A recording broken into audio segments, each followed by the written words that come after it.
Good afternoon, everyone. I'm just going to give this a minute or so to give everyone a chance to join, and then we'll get started.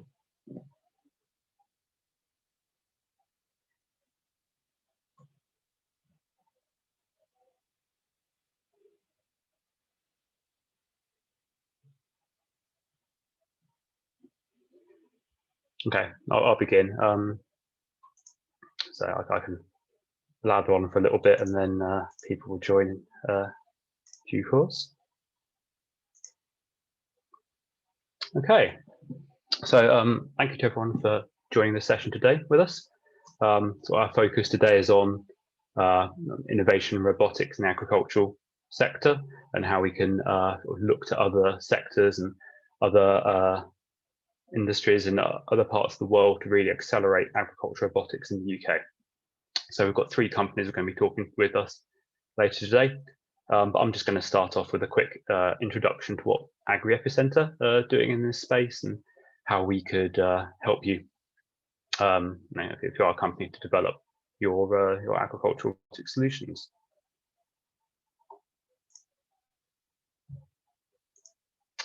So Agri-EPI is sort of a national system. We have facilities spread all around the UK. First off, right up in the north, near Edinburgh, we've got our Northern Agritech Innovation Hub. This is the University of Edinburgh. Think of the Easter Bush campus. It's quite a bioscience focused campus, but we do have a number of labs, lecture spaces, incubation space for startups, and various other facilities like spectroscopy and aquaculture associated with this. Further south, the Midlands Agritech Hub, so that's based at Harper Adams University, actually a very important agricultural university for the UK. Again, here we have incubation space with offices and workshops for SMEs and startups, and it's a great place to come and test out your robotics applications. We do have some agricultural robotic systems in place right now there. Then confusingly named the Southern Innovation Hub because it's named by Scottish people and everything south of the border is southern. This is at Cranfield University in the Midlands, which is it's a technology research university, very, very famously so. Here our key facility, I think, is our glass house. It's a phenotyping center. We've got a highly instrumented sensor cluster, which we can use for ground truthing of agricultural sensors, and it's got a whole host of various sensors on that system, which is very useful. And then coupled with that, we've got our new office space, which has workshop spaces, office spaces, and then sort of a collaborative space with world-class scientists to work with on agricultural topics. Beyond that, those facilities, we also have key facilities include, for example, the Southwest Dairy Development Centre down there in the south. That's very much focused on the dairy industry and developing that. And then we also have a very large network of satellite farms. These are highly instrumented and very innovative farmers, which can really help you to understand the use cases, trial the use cases in those spaces, and really get robotics solutions moving towards adoption by farmers en masse. So that's a very key resource for us, and I think could be viewed as a good national resource for agricultural robotics. And then to sort of assist with that, we've got various bits of equipment we can loan to project partners: drones, ground penetrating radars, spectroscopes, multispectral cameras, that kind of thing, to help accelerate development. And we're also currently in the process of procuring a robotics development platform for people that are perhaps more software focused, but still want to trial their software on a physical platform. And of course, a key part of what we do is bringing people together and being a knowledge exchange system like the event today. We have a large number of members for that. But today's talk is about robotics and agricultural robotics specifically.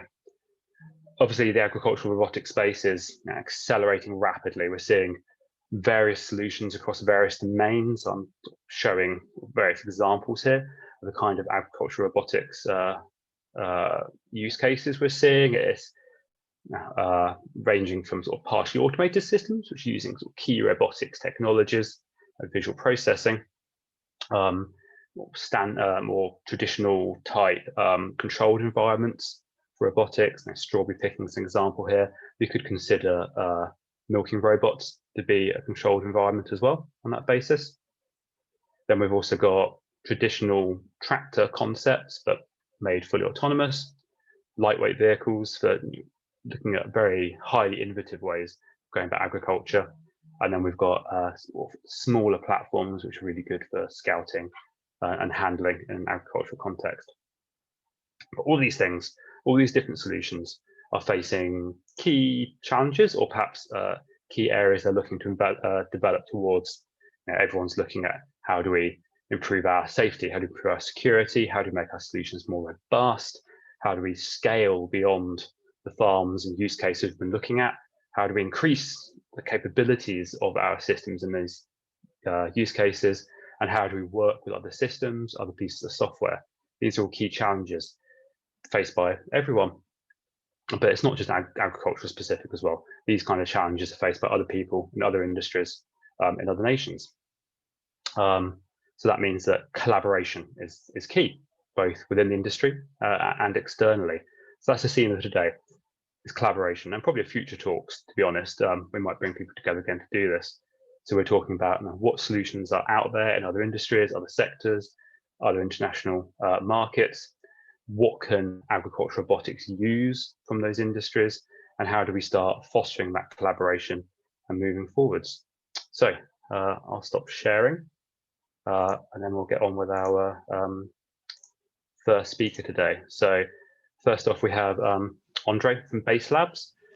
Base Labs have a tool to create sensor fusion systems. This is a well-proven tool in the automotive industry. So I think this is important as agricultural robotics moves towards more complex scenarios. Sensor fusion becomes more of a requirement for those scenarios, and the tools Base Labs have created really helps to accelerate that development. So Andre, over to you if you want to talk about what you've been doing. Yeah, of course. Thanks for that nice introduction. So I'll try to share my screen and then I can start my presentation. Okay, so it's a pleasure to be a speaker here, and I would like to introduce just in a few words Base Labs as a company, and then go on to our products and services, and where we might see some overlap between the automotive industry and the agricultural industry. So Base Labs is a company with around 50 employees, and we have a history now of 10 years in sensor fusion software development. So this is our strong focus of the company, and we are not a service provider. We have a strong product focus, and so we sell our products on a license base. We have, as mentioned from Elliot, we have developed a sensor fusion platform or library, which is ASIL B compliant. This means for the automotive industry, you can use it for serious production. I'm aware of that for agricultural issues, this might not be priority number one at the moment, but I can imagine that this will rise up in the near future, I can imagine. So Base Labs worked in the past with a lot of tier 1 suppliers, with OEMs, and also for the truck industry, more and more with the truck industry, which is also not the same big volumes like, for example, in the automotive passenger car industry. So it's a bit closer, I would say, to agricultural industry than the passenger cars. Customers typically work with us to step into the ADAS or HD market quite quick if they do not have any sensor fusion know-how before, or they want to significantly increase the development speed by using our tool. And we also see some customers who are seeking for more independence. That means, for example, customers that their business model lies more into sourcing and integration of components, like OEMs in the automotive sector have done it many years.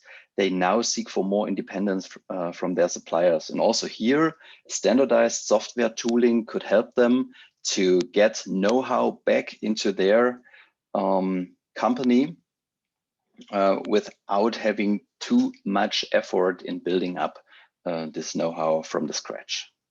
And especially when we have a look to robotic applications, in the automotive sector, we would call this automation level 4 to 5. Here, this product, which I would like to show you in the next slides, can be a part of a safety architecture to be ASIL B compliant, to be able to fulfill series production requirements in the automotive industry. So we normally I would like to start with this McKinsey study which was published recently, and they pointed out 4 strategic challenges in the automotive software development. One is that the complexity of modern software tools increases far more than the productivity with which we can develop such software today, which means we have a huge gap between the complexity of software and the productivity we can develop it. And this means we have higher costs for software development, and we need more resources for software development. So this is one big challenge nowadays. The second one is the maintenance burden. So this means every software that has to be developed internally in a company needs to be maintained. And this needs a lot of resources, which could be otherwise spent for R&D and innovation.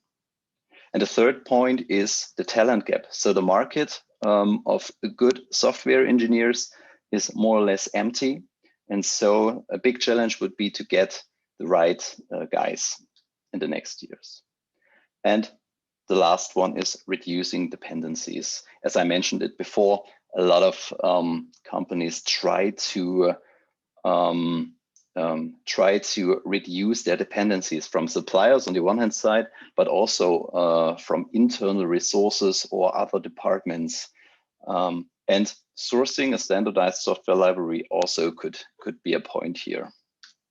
So at the end, to summarize the content of this McKinsey study is, they recommend that companies should rely on partnerships, so cooperation, as Elliot mentioned, making buy decisions for software, and looking for standardization and modularization wherever it is possible.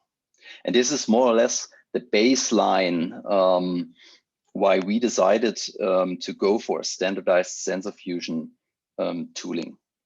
The product which I would like to show you is called BaseLab's Create Embedded. And this is a tooling or a library with which our customers can create their sensor fusion C code on their own. This means they buy the tool from us on a license base, and their experts for sensor fusion work with this tooling to be faster and to have already a series grade library in the background. So it makes it much easier and safer to develop a sensor fusion C code at the end. The tool comes with a graphical configuration, which makes it quite easy at the beginning to step into the development. And after you make the first prototypes, you can directly start with testing it on a PC base or going on an embedded device directly. So the code, you can compile it to any embedded platform like Infineon Aurix, for example, or a Renesas or ARM platform, which are typical ones in the automotive context, I would say. And after you make the embedded testing and optimization with performance and runtime, you can directly use it for serious production. So I think key features here you need to keep in mind is this is a tool for in-house development, and you work with this tool. This is important. The tool is capable of serious production readiness, and it comes with a graphical user interface, which makes it quite easy to use. Yeah, and you need to keep in mind that when you do a complete new sensor fusion development, then 100% of the written code needs to be certified for an ASIL B level to have this serious production readiness in the automotive industry. And by working with Baselab's Create Embedded, you can reuse 90% of the code which is already integrated in the library and tested for ASIL B. Means other way around, only 10% of new written code needs to be tested again, and this saves a lot of time and money.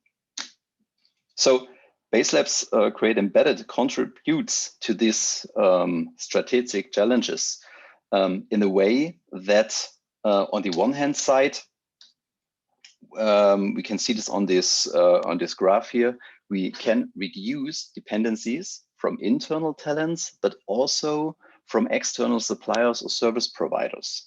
Yeah, so 100% outsourcing makes you absolutely dependent on your suppliers, but 100% insourcing or in-house development makes you dependent on having the right guys at the right position, and you need to consider the maintenance burden also. So that means sourcing a standardized software tooling could be the independent sweet spot, so to say. So having the best of both worlds. You keep your IP in-house, working with your experts in-house, but outsourcing the maintenance burden, and you need much less resources than doing everything in-house. Second one is you have an increased productivity, which reduces the lack of resources you have nowadays. And you outsource, as I mentioned it before, the software maintenance, which frees again human resources, which could be used for research and innovation. And Baselab's Create Embedded helps to increase your in-house staff focus therewith. This is just a summary sheet of Baselab's Create Embedded, and you can see on the right side on the bottom this graphical user interface. I have it on a video base in the next slide. I think we should have a look at it. So one of my colleagues here is working with the tool and set up a front-looking radar and camera system just by clicking and selecting the right models, which are building blocks in this library. You need to parameterize these models then, and at the end, if you clicked everything in the right way, you see it on the right side, the field of view of this radar, this front-looking radar. Now this front-looking camera system will be added, and if you click on Generate Data Fusion, then the source code will be generated automatically. The source code, by the way, looks very similar to handwritten code, so it is human readable and there is no dead source code in it. And looking or having a look at the results, this is a video of a typical driving scene on a German highway. And you can see the camera view in the middle, and on the right side, you can see the results of Baselab's Create Embedded. So you see all the objects that are detected and tracked in the field of view of the sensors. And I think the video will zoom now in the next few seconds a bit. And when it is zoomed in, you can see with these arrows, the field of the direction of the vehicles. You can see these boxes in green and in orange, which are the width and the length of the object. So that means the two cars you can see in the video, and also you can see the existence probability in form of these ellipses around the tracks. And also the detections needs to be assigned to the tracks, and this is also be visualized by the tool itself. Okay, so I think to sum it up, Baselab's Create Embedded gives you the opportunity to focus on differentiating. So that means focus on the differentiating things against your competitors, and not working on the underlying software layer. Yeah, this is I think one key point here of the tooling and the software. And this shortens the time to market for every sensor fusion product. Of course, this reduces also the costs, and it reduces the project risk at the end. This was the product we already have and we can deliver. And now I would like to give a short outlook of the grid fusion, which is under development currently. And the grid fusion, the big difference between the grid fusion and the object fusion, which I showed you already, is that with Baselab's Create Embedded as an object fusion system, you can only track and detect dynamic objects. But with the grid fusion, you can also track static environment as well as free space detection. And static environment, dynamic objects, and free space detection, these are necessary things for a level 4 or level 5 automated system, as well as I think most of the application or use cases you have in the agricultural sector. So this is a video how this grid fusion could look like in an urban scenario. So we are here in the Netherlands, in Amsterdam. You can see a lot of bicycles, parking cars at the side, and you can also see the eco vehicle, which is now turning to the right side at the corner. And you can also see all these moving objects around, static ones, as well as dynamic moving objects. And the black space is the free space where the vehicle can drive. And so you have a complete field of view of your environment at the end. But as I mentioned, this product is at the moment under development. It is not a product which we can sell off the shelf, but of course we can discuss with our product manager if there is any interest in this development. I think this is more or less a summary of what I already mentioned here. The use cases for the dynamic grid, I think it is made for city and urban scenarios as well as parking, automated parking, but I can imagine that this could easily be adapted to agricultural applications on the field, for example. Andre, I'm afraid I'm going to have to cut you off there. Very sorry. It's fine. I think I'm done with it. So it's my last page, and it's more or less a summary of what I said. So thanks for your time. Thanks for your interest. And yeah, hope to have a nice discussion afterwards. Lovely. Thank you very much. If anyone's got any questions for Andre, I've seen some come in already. Please do ask them in the Q&A, and we'll be going through those at the end of this session. So next up, we have Darcy from Jca Technologies. Jca is a Canadian engineering company with multiple technologies for agriculture, quite a few nice solutions. They produce both software and hardware components for agricultural automation and other things in agriculture. And I think they're in a really good position to help anyone accelerate their robotics development projects. So Darcy, if you're ready, feel free to. Yeah, thanks, Elliot. Okay, I'll just share my screen here. So just before I get started and talk about who JCA is and what we have to offer here, I'll just maybe give a little summary of what we see within the agricultural autonomy market. So we're focused particularly on agriculture, and we work in a lot of different areas related to both implement controls as well as autonomous agricultural applications. And we've seen a lot of trends across within the industry over last number of years. There's been this big question about autonomy in general, about can it be done and does it have value? And this is about exploring kind of proof of concept level early stage systems for different applications with agriculture. And so this will continue to happen with different use cases and different applications, but generally across the industry, this has been demonstrated and is an answered question broadly for autonomy in agriculture. And you see that with lots of examples of different equipment that Elliot had started the presentation with as well. So the big question now facing the agriculture industry is not about can this be done and does it have value, but rather about can these systems scale to be robust, reliable, usable systems that can be produced in volume and really have a true impact to the agricultural industry.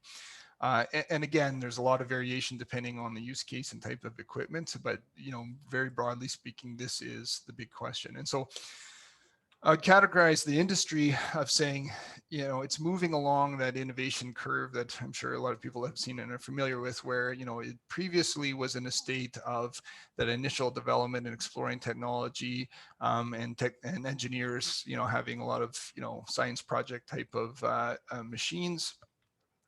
Today, I would say where we are at the industry is in launching of production intent systems, and it includes dozens of users across different types of applications, and it's shifting that capability problem to address that usability, robustness, reliability.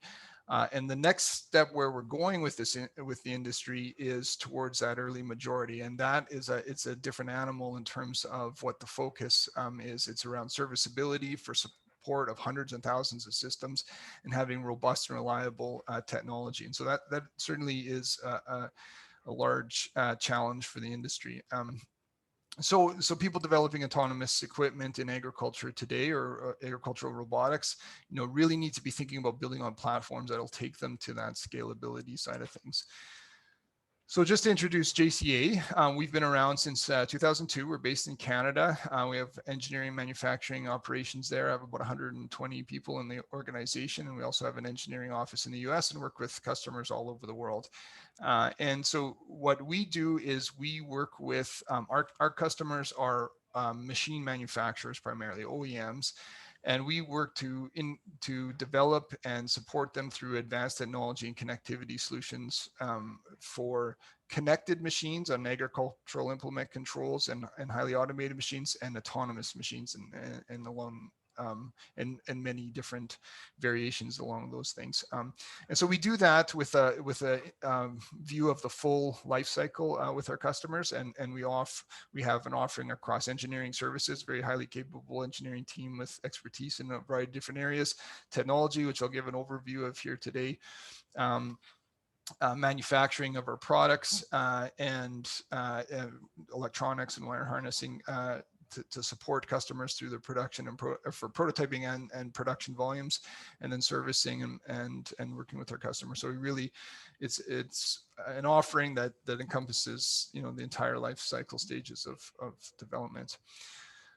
So on the autonomy side of things, what we have seen, we've worked with a lot of different customers and a lot of different applications across agriculture. And what we've seen is that a few things. One is that there is a uniqueness to agriculture because of the variation of the type of jobs that are the tasks that need to happen in agriculture that can draw elements from other industries, but certainly need to be, but have a uniqueness that is specific to agriculture. And we've also seen that working across multiple projects that there's this reinventing of the wheel that happens where people are working on some common pieces that everybody needs regardless of the type of machine that they have. And so we've developed an autonomous framework that really addresses this problem. So it's a platform of technologies that solve those common problems, but then can be built on for customized and unique applications. and thereby reducing complexity and lowering the effort for people to develop their own vision of autonomy. And so this encompasses a whole bunch of different subsystems, different areas across the areas that I'm showing within this diagram here, from perception, mission management, guidance, navigation. And I'll give a quick overview of some of the technologies underlying this, but there's certainly a lot of depth to all of these. A key point about looking at the system is that we've really developed the autonomous framework. It can be used as components, but the value is really in the system, the integration of these, and developed all of these pieces to work well together, and then applied uniquely to different applications. So to give you just a quick overview of some of the key pieces, it's across hardware, software pieces. We have, here I've got an example of a block diagram of an autonomous machine for agriculture, and I'll kind of highlight some of the key components. So one is our Eagle, which is an autonomy platform, hardware platform that is the world's most powerful processing platform made for ruggedized agricultural applications. It's based on the NVIDIA Jetson, but it has a whole bunch of peripherals like dual RTK, GNSS, Ethernet, camera interfaces, IMU, a variety of different things, really everything that you need from an autonomy perspective in a hardware platform that's made for wide temperature, high vibration, sealed and spray wash, and all of those things that you see in rough agricultural environments. And so within the Eagle and the autonomy platform, there's also a very large software stack that has components that are used, common pieces across agriculture. So those include localization, as it's got integrated positioning, and path planning libraries related to complex point-to-point navigation, as well role following and coverage type problems, which are very common within agriculture. And then robust guidance software that's adaptable across many different steering types and use cases. So these are all kind of building blocks within the software piece that can add to applications. And we also have perception softwares, a software stack related to primarily obstacle detection and integration with guidance and object tracking. Within our capabilities and engineering side of things too, we often get into very application specific, more machine learning, object recognition problems, and so have both hardware and software components to build on top of those. So there's a lot of depth to each of these areas, which I, just for time's sake, I won't get into today, but just to give a high level overview. We also have a family of controllers that works with the autonomy platform. ROS is a big part of the software stacks and autonomy, and I think people working in agriculture recognize that ROS too, and the value that it brings to adaptability. And so we have a family of controllers for real-time control applications that can work as ROS, basically with the implementation of ROS node for PID controls and a variety of real-time machine controls of hydraulics and sensor systems, and working over J1939 communication bus. We have a safety architecture controller meeting the AgPL levels specified by ISO 25119 specification, addressing safety, which is of course a critical part of scalable systems as well. Cloud platforms for managing of data, communication of multi-machine systems, integration of task and fleet management. So one of the major uniquenesses of agriculture is the use of the job and task information, which has developed a lot over ISOBUS standards over the last 20 plus years. And so, drawing from those concepts and being compatible with those systems is a key part of scalable and scalable systems in autonomy as well. And our flight path software provides a lot of the task management, fleet management kind of back end, as well as front end that as for mapping and planning and a variety of different pieces there. So there's certainly a ton of depth to all of these, and of course we're using web technologies and mobile devices as the primary user interfaces for these systems. So I'll show just a video here of some integrated pieces and a demonstration. So showing our flight path software through planning, autonomous mission. It's got our hardware in the loop for testing, and it's kind of and using a simulation, both physics simulation as well as showing our guidance algorithm. So it's sped up for time here. But as it gets to a corner in an area, you can see there's aspects of our flight path that are engaging a tool, so that whatever that machine is. So there's a work area, there's lights that are highlighting actuation of that tool, and then you can see our guidance algorithm following these planned paths. And then the simulation, the physics engine. So we have a software and hardware platform that is, of course, simulation is a huge part of development with these complex systems. And that development of the hardware and software, the Eagle platform is not shown in this picture here, but as part of the kind of autonomy platform as well. All of these pieces integrate really well as an overall system for the autonomous framework. Then these are adapted for the unique use cases that we work with on our customers. And that can be a combination of our engineering team working with our customers through integration, or it could be our customers using our components as a platform and doing their own development on those things as well. So a lot of flexibility and in the different use cases there. So just kind of looking at this video here too, it shows a little bit of aspects of our flight path and the mission management components. These are all things that are needed for autonomy in agriculture, don't need to be reinvented, and really the effort for unique autonomy at the stage we're at in the industry should really be focused on the specific use case and where there can be new and unique value. So using the autonomy platform can, as was talked about with the last speaker there, you leverage a lot that exists in the field without, having that kind of sweet spot between partners and the unique part that is developed for different machines. So with that, I'll end the presentation there and pass it back to Elliot here. Thanks very much. Excellent. Thank you very much, Darcy. Yeah, I'm quite excited by your system there. I think it's a really good tool, and it's nice to see collaborative system, or potential collaborative system that's out there already for people to utilize in their projects. So thank you very much. Again, if anyone has any questions, please put them in the Q&A, and I'll be asking our panelists at the end to go through those in the few minutes we have at the end of this. So finally, we have Ben from Fairtech Robotics. Fairtech Robotics originated in the nuclear industry, making robotic solutions for nuclear decommissioning. Their main product is Iris. It's a robotic software standard to enable robotic software components to interoperate. And that's even beyond what you can do within a middleware like ROS. So if you're ready, Ben, feel free to take over. Thank you very much, Elliot. And yeah, thank you for joining, everybody.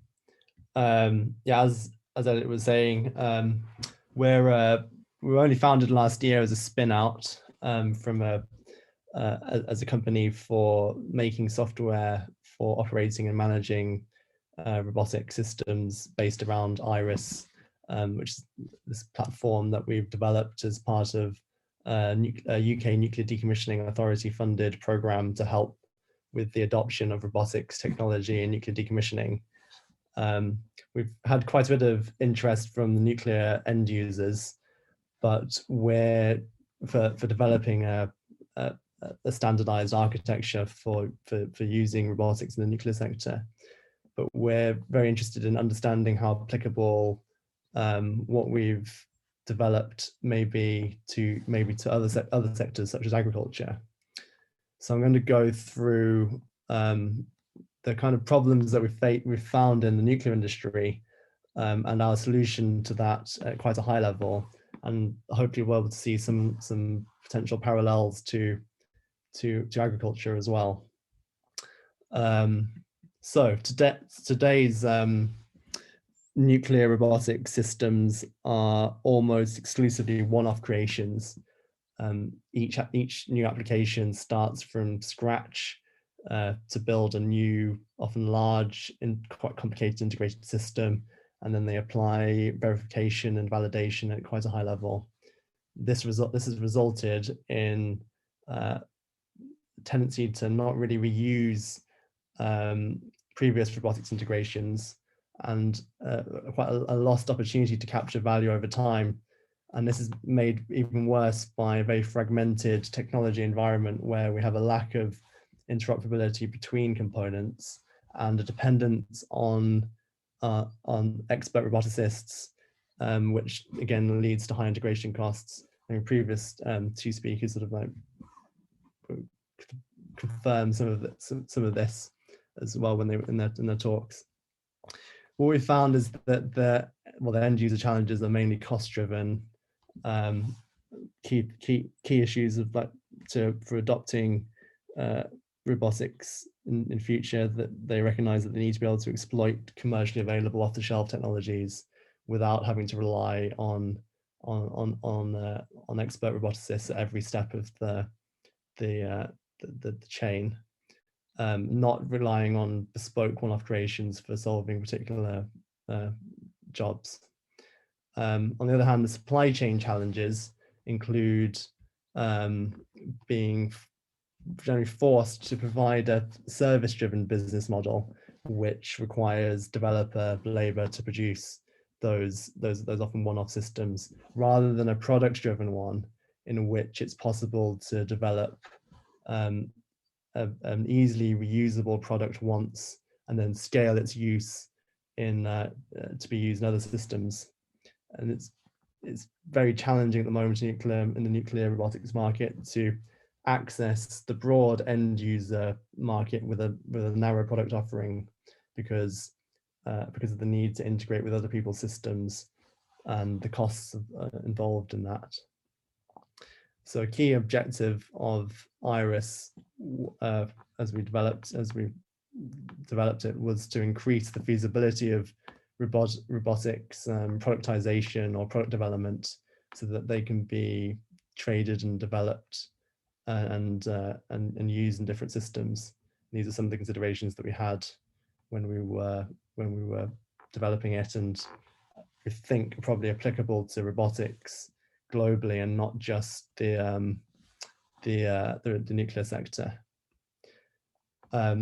So very quick run through of what Iris is. So with Iris, we've taken a top-down approach to solving those robotic challenges described before, trying to rethink robotics from the market and user perspective by a combination of standardization and then tools built for enabling end users rather than developers, which is different to other approaches in general that we've come across. Many robotics development frameworks have been made for making robots, like Ross is a very good, most famous example.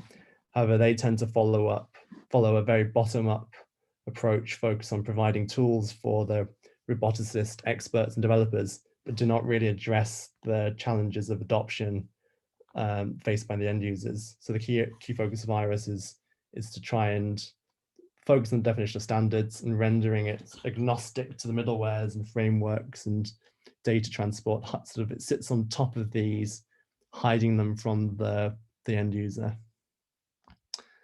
And then this is what an example Iris system looks like.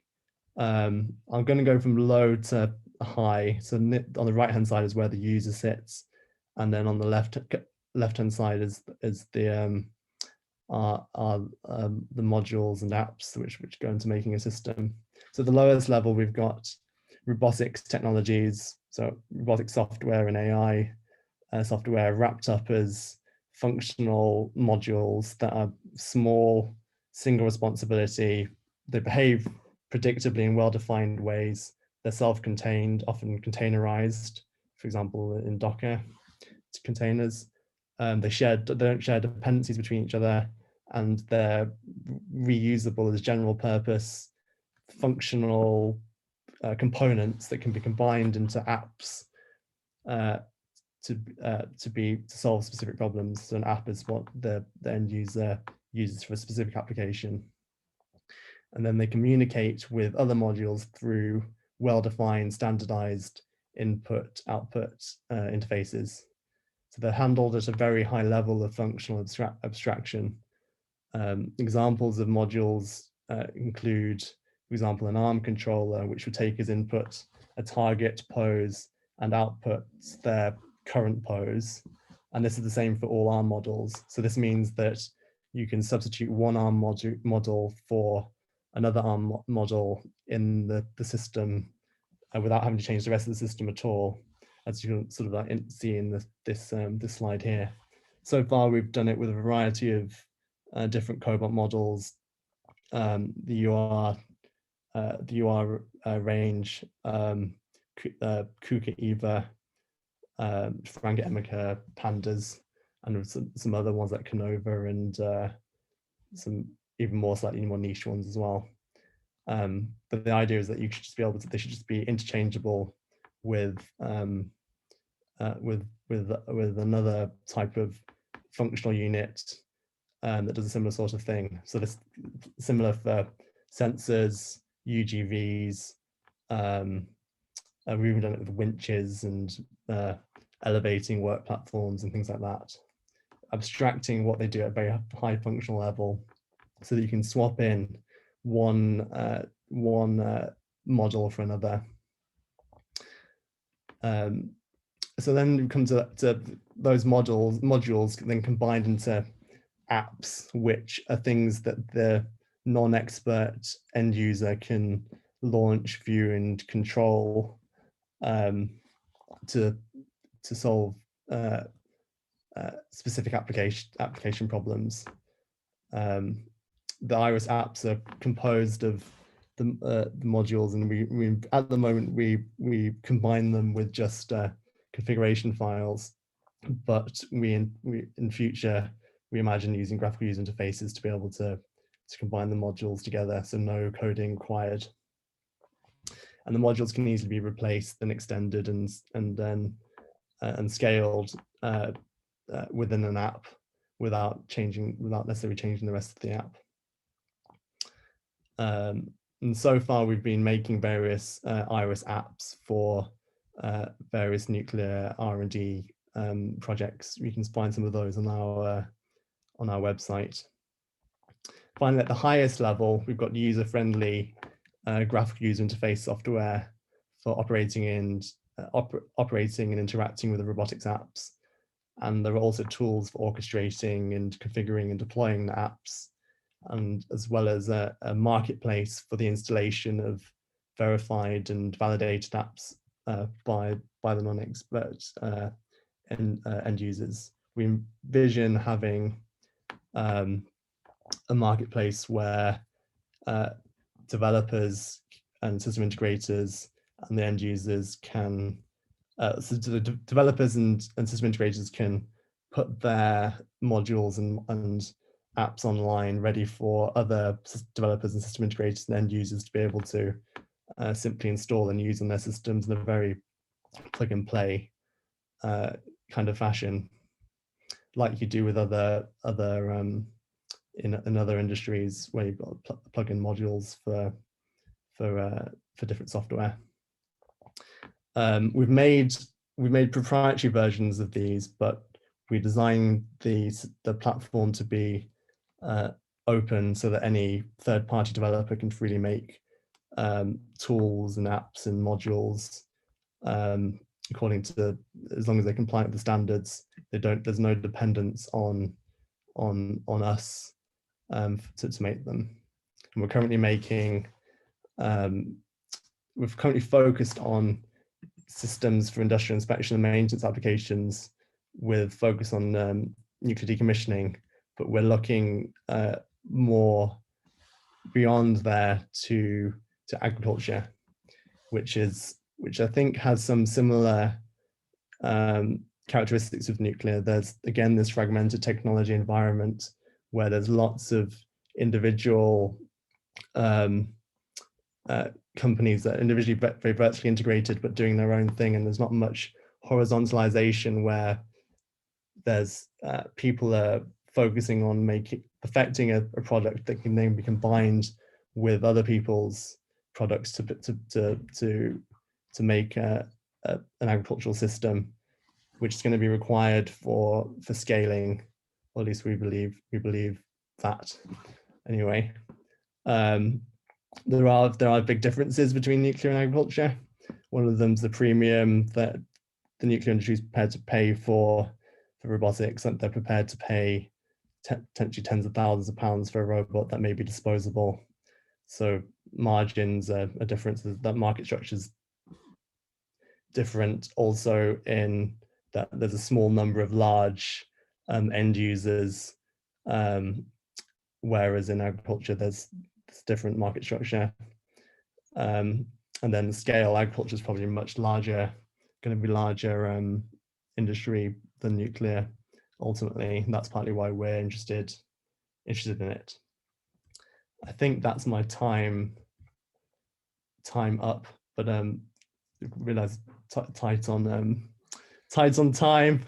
But I'd be interested to hear what people's. I hope that was coherent, and it was and I'd be interested to hear your thoughts on it. Yeah, thank you very much, Ben. If people do have thoughts, feel free to stick them in the Q&A, and we can discuss them. Obviously, Agritech and Ben have come across many of the problems we're facing in the nuclear industry, and it's really interesting to see this solution. I think I'd be excited to see what people think to it, and any questions they have for Ben on how we can go about integrating this and using this in the agricultural industry. But it's a good start. So again, if you've got any questions, feel free to pop them in. But I have some questions I want to ask of everyone first, if that's okay. So and thanks very much, Ben, for that presentation. So first off, to Andre. Obviously, agriculture in terms of environmental structure is quite a unstructured environment. Whilst I'd say automotive is very highly structured. There are lanes, a specific direction of traveling, vehicles move in very specific ways. How do you think that changes your solutions, and do you think there's any direct correlation between similar scenarios in the automotive domain?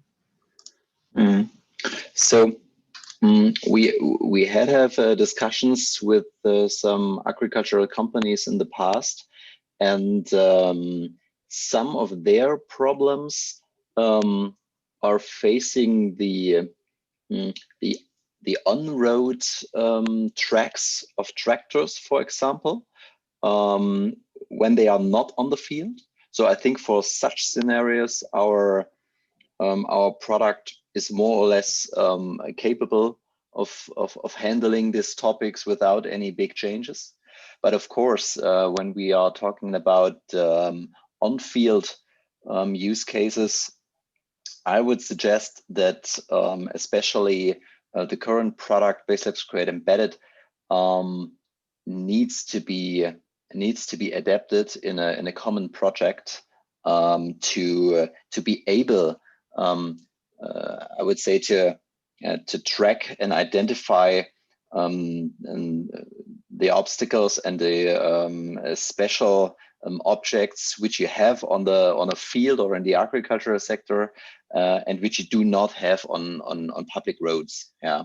So therefore, my idea is to evaluate together if or what use cases are really I would say the pain points for you or for the companies we are talking to, and then find out together in an evaluation what is Baselabs Create Embedded capable for.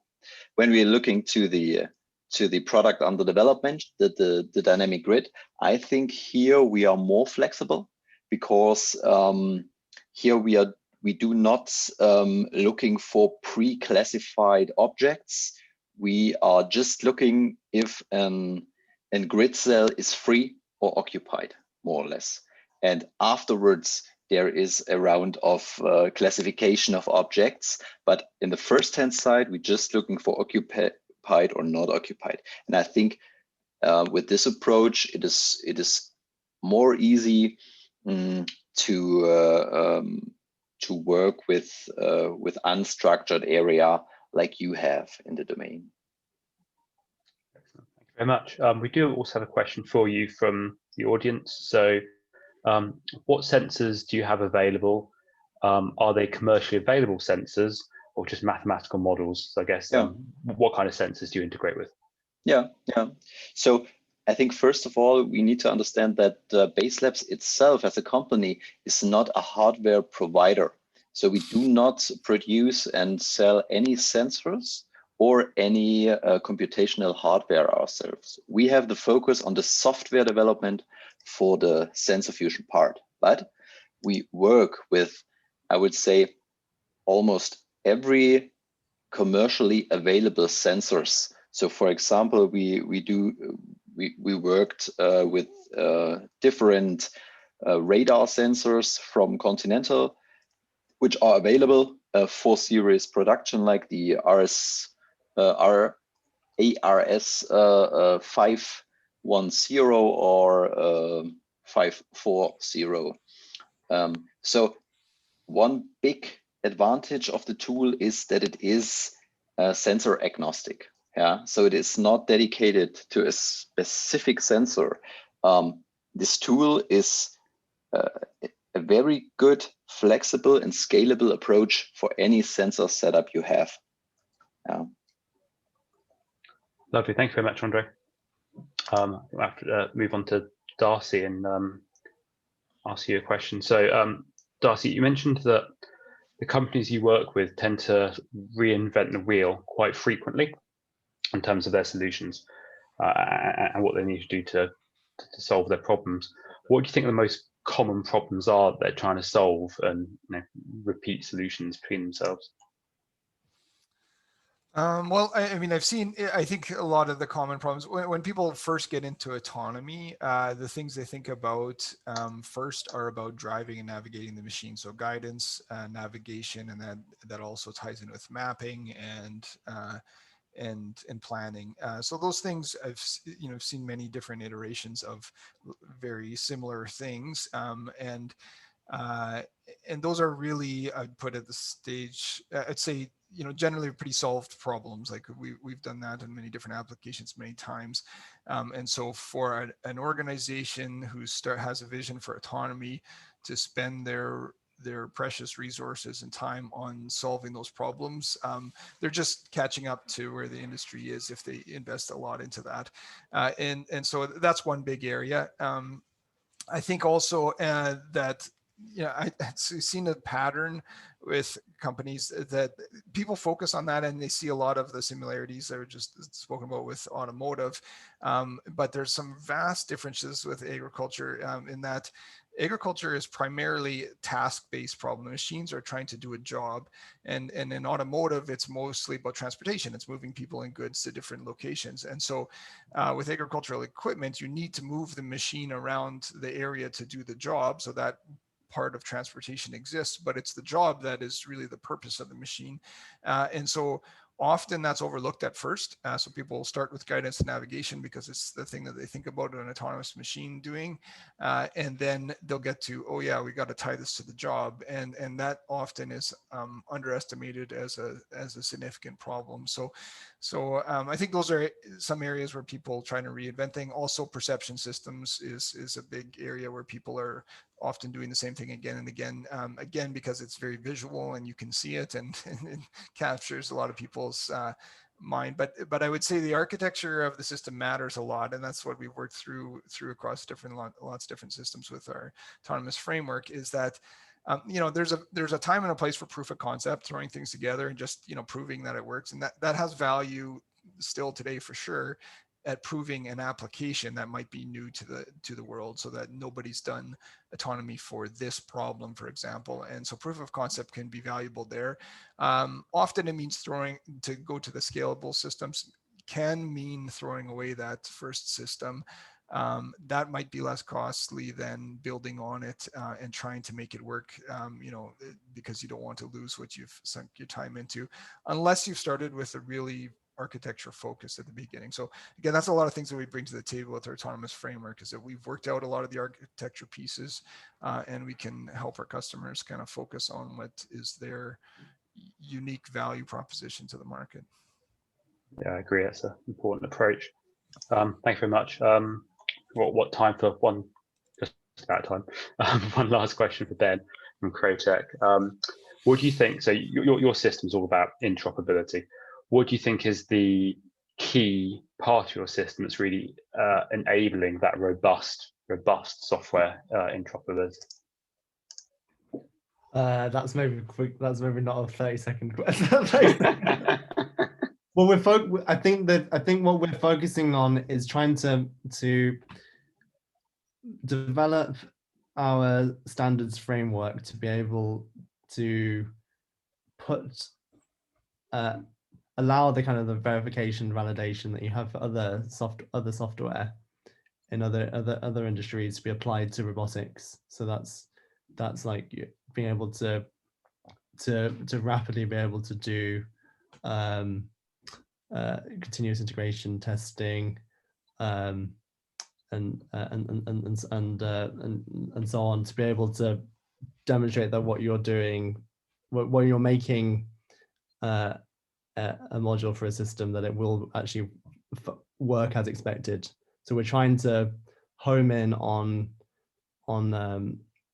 predictability and for constraining modules to communicate in certain ways, so that you have much more confidence that your system will behave as expected and be more robust. Really enabling strong testing procedures. Yeah. That's probably key. Okay, well, I think we definitely have run out of time now. But thank you very much for all the speakers today. And thank you, Ben, for that final answer. If anyone has any further questions for speakers, please do get in contact with us and we can pass those questions along. You can also view this session again on YouTube. The recording will be going up. Again, thank you again very much to all three speakers. And thank you very much for joining us. And thank you for the attendees for coming along and listening in. Thank you.